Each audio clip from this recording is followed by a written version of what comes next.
datang dari Juane. Selamat malam Hope Channel, selamat malam Tajam dan Pendeta Sabuin. Saya pernah mendapat pertanyaan dari teman saya. Pertanyaan demikian, apakah kalian ada kegiatan menghafalkan Alkitab atau apakah ada orang yang hafal Alkitab? Lalu pertanyaan saya, Pendeta, apakah kegiatan menghafalkan seluruh Alkitab itu perlu? Menghafalkan seluruh Alkitab itu perlu? Demikian, Pendeta. Terima kasih untuk pertanyaannya. Saya tahu ada beberapa orang yang menghafal beberapa bahagian atau kitab dalam Alkitab. Kebanyakan ahli Taurat zaman dahulu, paling tidak mereka bisa menghafalkan 5 buku Musa.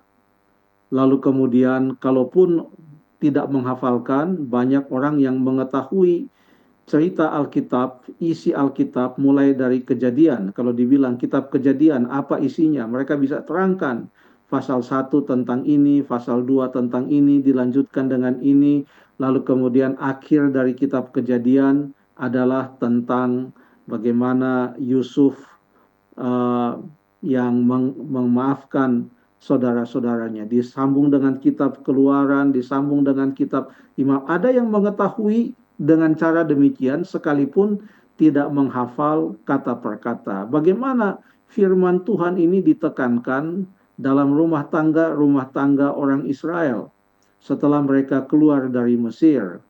Ada perintah Tuhan yang disampaikan dalam Ulangan pasal yang ke-6. Mari kita buka Alkitab kita.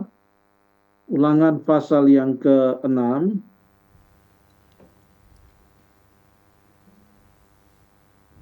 Ada perintah dari Tuhan kepada orang-orang tua dalam setiap rumah tangga orang Israel untuk menekankan pengajaran tentang firman Tuhan, tentang Taurat Tuhan, tentang hukum Tuhan, tentang perintah Tuhan kepada anak-anak mereka.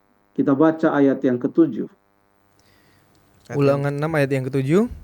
Haruslah engkau mengajarkannya berulang-ulang kepada anak-anakmu dan membicarakannya apabila engkau duduk di rumahmu, apabila engkau sedang dalam perjalanan, apabila engkau berbaring dan apabila engkau bangun. Terima kasih.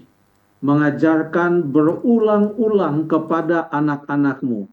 Membicarakannya apabila engkau duduk di rumah, apabila sedang dalam perjalanan, sedang berbaring atau bangun. Selalu berulang-ulang diajarkan kepada anak-anak. Ini yang Tuhan mau terjadi dalam setiap rumah tangga umat-umat Tuhan, yaitu mengajarkan firman Tuhan kepada anak-anak. Bagaimanapun caranya, tetapi intinya adalah dengan sangat intens, dengan rutin, dengan teratur, berulang-ulang, dengan menggunakan beberapa cara. Dalam keadaan apapun, mengambil setiap kesempatan yang ada, sedang duduk, sedang berjalan, sedang berbaring, atau sedang bangun, dalam keadaan apapun juga. Sehingga hasilnya akan terlihat dalam kehidupan anak-anak mereka. Tuhan Yesus sendiri diajarkan firman Tuhan oleh ibunya. Sehingga pada waktu ia sudah dewasa, pada waktu contohnya ia dicobai oleh setan di padang gurun setelah ia dibaptiskan, maka ia selalu bisa mengatakan ada tertulis, ada tertulis, ada tertulis. Kenapa dia bisa katakan ada tertulis? Karena dia belajar Alkitab, dia belajar Alkitab. Ya. Bahkan ada Tuhan Yesus katakan, janganlah kita takut bila mana kita dihadapkan dalam keadaan-keadaan yang sulit, lalu kita harus memberikan jawaban. Kalaupun kita tidak hafal, tapi Roh Kudus bisa mengingatkan kita apa yang sudah pernah kita pelajari atau apa yang sudah pernah kita baca. Jadi ada buktinya Tuhan Yesus bisa mengetahui ayat-ayat Alkitab. Bahkan Tuhan Yesus beberapa kali, setiap kali ia ditanya oleh orang-orang Yahudi yang notabene ingin untuk membuat dia terperangkap dan jatuh, dan bisa ada alasan untuk membunuh dia. Pada waktu mereka bertanya, contohnya di dalam Matius pasal yang ke-19 ayat yang ke-4 sampai ayat yang ke-6. Pada waktu ditanya mengenai perceraian, Yesus menjawab, "Tidakkah kamu baca?" Jadi Yesus berasumsi bahwa pemimpin-pemimpin Yahudi, orang-orang Yahudi itu baca itu Alkitab. Baca itu kitab Taurat, 5 buku Musa, perjanjian lama. Makanya Yesus katakan, "Don't you read? Tidakkah kamu baca bahwa Ia yang menciptakan manusia sejak semula menjadikan mereka laki-laki dan perempuan?" Yesus kutip dari kitab Kejadian pasal 1.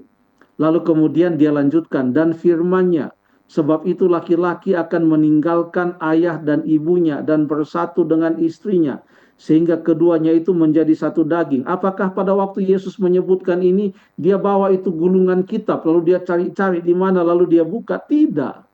Itu ada di kepalanya, ada di pikirannya. Dia tahu, dia ingat karena dia belajar Alkitab sejak masih dini, sejak dia masih anak-anak. Lalu kemudian dia lanjutkan, "Demikianlah mereka bukan lagi dua melainkan satu, apa yang dipersatukan Allah tidak boleh diceraikan manusia." Ada bahagian-bahagian ini yang dia kutip dari Kejadian pasal yang kedua ayat 23 dan 24. Ya. Yesus juga itu dari kitab Kejadian dia kutip. Pernah juga pada waktu Yesus ditanya mengenai menyembuhkan orang pada hari Sabat, Yesus menjawab di Lukas pasal yang ke-6. Coba kita baca Lukas pasal yang ke-6 ayat 3 dan ayat yang ke-4. Silahkan. Lukas pasal yang ke-6 ayat 3 sampai ayat yang ke-4. Lukas 6 ayat 3 Ayat sampai 3 sampai 4. ya, 3 sampai 4. Ya. Lalu Yesus menjawab mereka, "Tidakkah kamu baca apa yang dilakukan oleh Daud ketika ia dan mereka yang mengikutinya lapar? Bagaimana ia masuk ke dalam rumah Allah dan mengambil roti sajian, lalu memakannya dan memberikannya kepada pengikut-pengikutnya, padahal roti itu tidak boleh dimakan kecuali oleh imam-imam?" Terima kasih. Yesus kembali bertanya, "Tidakkah kamu baca?"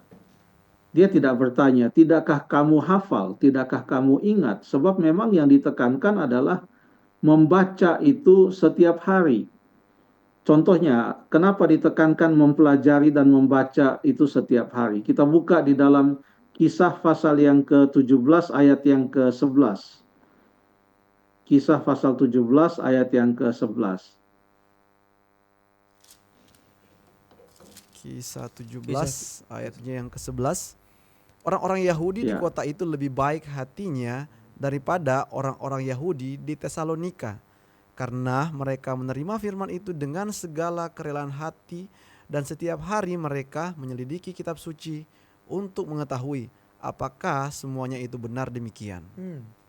Setiap hari mereka menyelidiki. Jadi bukan hanya membaca atau menghafal, tapi menyelidiki, membandingkan satu ayat dengan ayat yang lain, membaca cerita itu beberapa kali, menemukan butir-butir kebenaran di dalam cerita-cerita Alkitab, ayat-ayat Alkitab. Itulah menyelidiki Alkitab dengan baik. Di dalam kitab yang terakhir dalam Alkitab, yaitu kitab Wahyu, kita baca di Wahyu 1 ayat yang ketiga yang menyatakan ucapan berbahagia. Bersiapa yang berbahagia? Wahyu pasal 1 ayat yang ketiga. Silahkan. "Berbahagialah ia yang membacakan dan mereka yang mendengarkan kata-kata nubuat ini, dan yang menuruti apa yang ada tertulis di dalamnya, sebab waktunya sudah dekat." Terima kasih. Kalaupun kita tidak menghafal, marilah kita baca setiap hari. Lalu kita boleh dengarkan juga lewat audio Alkitab. Sudah ada sekarang Alkitab audio. Sudah ada bahkan bacaan lewat YouTube, channel-channel media-media yang ada. Sudah ada juga bacaan-bacaan atau membaca sendiri. Tapi yang lebih penting bukan hanya membaca dan mendengar. Siapa yang berbahagia? Yang menuruti apa yang tertulis di dalamnya. Mau kita hafal berapa banyak pun, tapi kalau hidup kita tidak sesuai dengan firman Tuhan, apa gunanya yang kita sudah hafal itu? Jadi kita baca, kita dengar, kita selidiki, dan atas pertolongan Tuhan, kita turuti apa yang firman Allah sampaikan. Terima kasih.